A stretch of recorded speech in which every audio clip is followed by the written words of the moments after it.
अलैकुम वरहमतुल्लाहि वबरकातुहू।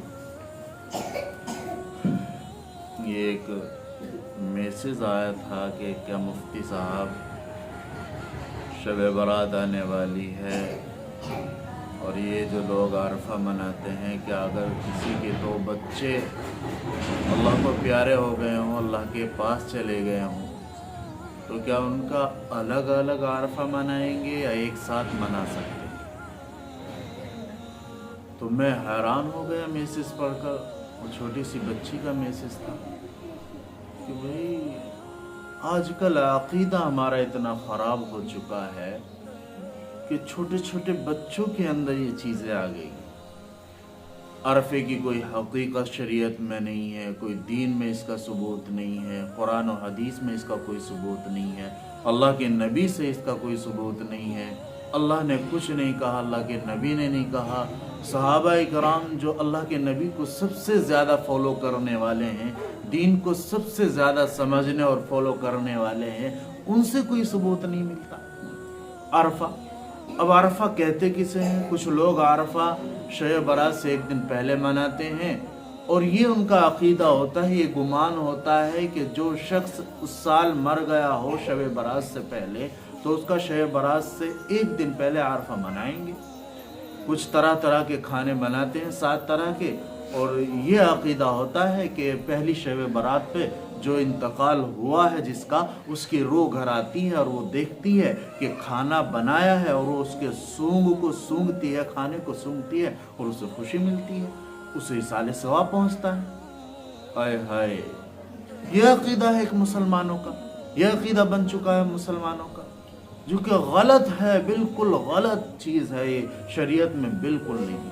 अल्लाह के नबी की हदीस सुनते जाओ, मन अहदस फी अमरिना हाजा मा लैसा मिन्हु फहुव रद्द। जो नई चीज दीन के अंदर, शरीयत के अंदर पैदा करेगा ना, अल्लाह के नबी ने उसे मरदूद बताया है। हाँ, तो अरफा शरीयत में कोई चीज नहीं है।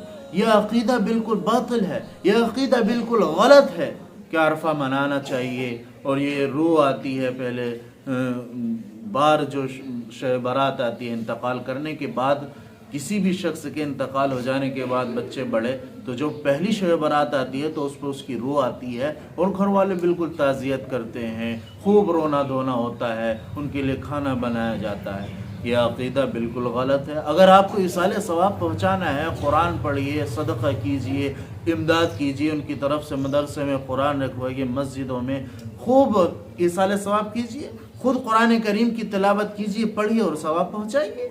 यह है इसाले सवाब का तरीक़ा। अब इंतकाल करके 8-9 महीने पहले, शब बारात से न जाने कितने दिन पहले, और आप एक दिन शब बारात से एक दिन पहले उसकी ताज़ियत करते हैं, खूब इसाले सवाब पहुँचाते हैं, उस दिन से नहीं याद आई आपको। और ये तो छोड़िए, जीते जी हमने जिनके लिए कुछ नहीं किया ना, मरने के बाद हम उनके लिए ऐसे तड़पते हैं, ऐसे करते हैं, ऐसे सवाब पहुंचाने की कोशिश करते हैं कि कसम खुदा की बड़ी शर्मिंदगी महसूस होती है। जीते जी तो वो मर गया और वो तड़प गया एक एक चीज़ के लिए, जब तो आपको याद नहीं आई। और अरफे के नाम पर हम ये तरह तरह की चीज़ें बनाते हैं, खूब पकाते हैं और इसाले सवाब समझते हैं। तो मेरी माओ बहनों, जानिए इस चीज़ को, यह अक़ीदा सुधारिए और सीधा रास्ता पकड़िए। अल्लाह के नबी को फॉलो कीजिए, सहाबा इकराम को फॉलो कीजिए, उनके तरीक़े को अपनाइए, उनकी अहादीसों को सुनिए, उनकी सुन्नतों पर अमल कीजिए। ये गलत है, इस्लाम में ये चीज़ें ना डालिए, शरीयत में ये चीज़ें ना दाखिल कीजिए। शरीयत में इनका कोई सबूत नहीं है। अरफा, परफा, करफा जो भी है, ये कोई चीज़ नहीं होती मेरे भाइयों। तो दीन को समझिए। अगर आप इसाले सवाब पहुंचाना चाहते हैं, उनके लिए कुरान करीम की तिलावत कीजिए, खूब पढ़िए, खूब इसाले सवाब पहुंचिए, किसी को सदका दीजिए, उनकी तरफ से इमदाद कीजिए, मदारिस में मिस्कीनों पर, गरीबों पर लुटाइए, उनकी तरफ से सवाब पहुंचेगा इंशाअल्लाह ताला। तो यह अक़ीदा बिल्कुल गलत है। इस चीज़ से इज्तिनाब करें, बचें और अमल कीजिएगा इंशाअल्लाह ताला।